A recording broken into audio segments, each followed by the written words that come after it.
The Naked CEO is going global as Alex Malley mentors students just like you, opening the door to inspirational leaders and insights into graduate life. In this episode, meet 21-year-old finance and accounting student Damara Roach, who goes inside global giant McDonald's. Want the unfair career advantage? Pull up a chair.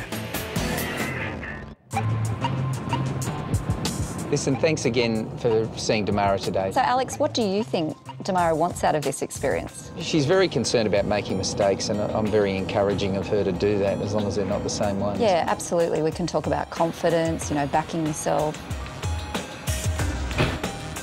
Damara, long time no see. Alex, I just want to really thank you for this opportunity for me to meet Katrina. What are your expectations? I really want to find out how she backed herself and how she made all her decisions when she was so young. You know, it takes confidence to make those decisions now, and that takes time.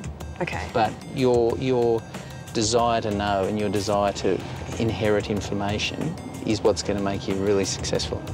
Hi, there you go. Enjoy your coffee. Thank you very much. Have a great day.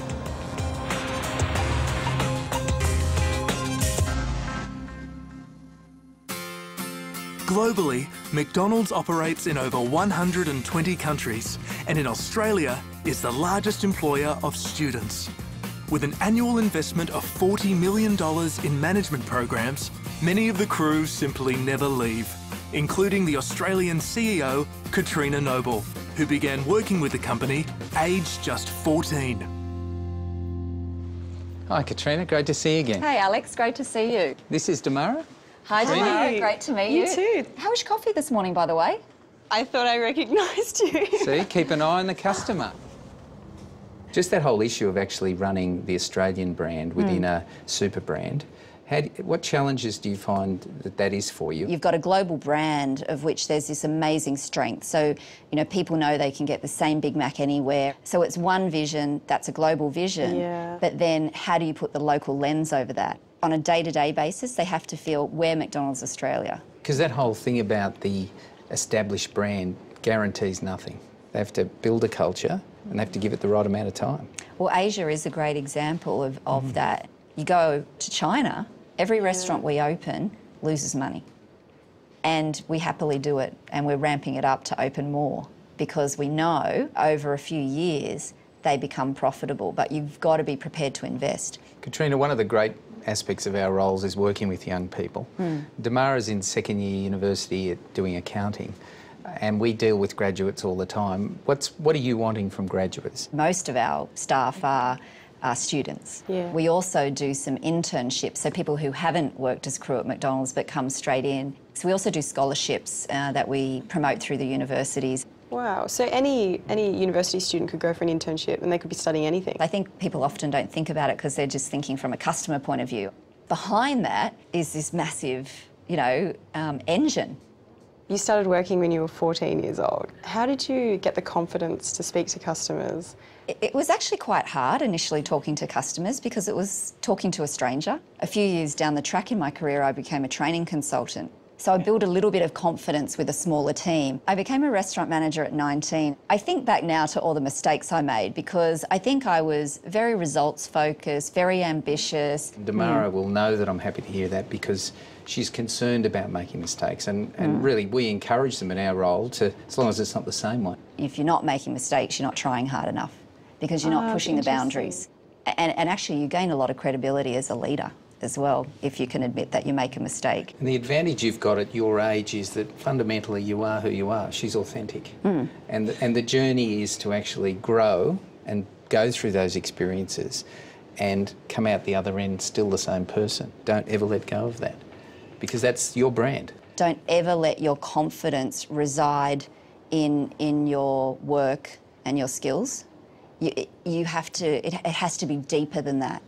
And the fact is, when we finish our respective roles, our belief in our capabilities is still intact. Okay. We're not wrapping it up into the title, which is the biggest mistake in leadership, isn't it? Everybody goes through their career where they have the bad boss or the person that tries to undermine them, and they're always tough because they cut to the heart of who you are. True, okay. But most things aren't values, they're just style issues. In that spirit, it would be great if Damara could spend some time in the office and have a look around and ask as many questions as she's allowed. We'd love to have you, Damara. Oh, You just see that thank you. diversity. Thank you. That would be really, really good. Thank you so much for being my mentor Oh, for it's a this. pleasure. Oh, God. You pick up a lot of things? Heaps. Mainly to be myself. Okay, well, there's more to it than that, so let's get in there and have a chat. So what are your final thoughts on your experience today? I have a lot more respect for McDonald's now and just everything that they do for young people and build their confidence. No matter how you achieve goals in your life, you can't wrap your identity in the title of a role. Now, Katrina also said that, you know, she manages the Australian operations and she has had bosses who are from another culture. Now, one of the things I want you to start thinking about is, how do I expose myself to different cultures in the workplace as well? So in my business, we've got offices internationally. Absolutely, and that's why I think one of my goals in the near future is to go international and work overseas and to experience other cultures like that. And although it's scary. And one of my issues with you has been, as you know, a bit of a lack of confidence, right? Now, you heard what Katrina had to say. It is about having a go, isn't it? It is about sticking your neck out. I just can't be afraid to make mistakes. And what's the downside of making a mistake? Nothing really. I'm worried about why you worry about failing so much. I think I just want to make all the right decisions in life, and now... No one does that, no one. So you need to start thinking about that, because it's about taking that next step, which is sticking your neck out. Now, you're going to run for a scholarship at McDonald's? I'd love to. I had no idea about everything that they do for students. It'll open up a lot more doors. Drive to be the best at what you love doing, and the leadership stuff starts falling all over you. And then we're going to stay in touch, and we're going to follow your star. And That'd when be when you're great. very successful because you're yourself, remember the Naked CEO and the Naked CEO family were there at the start.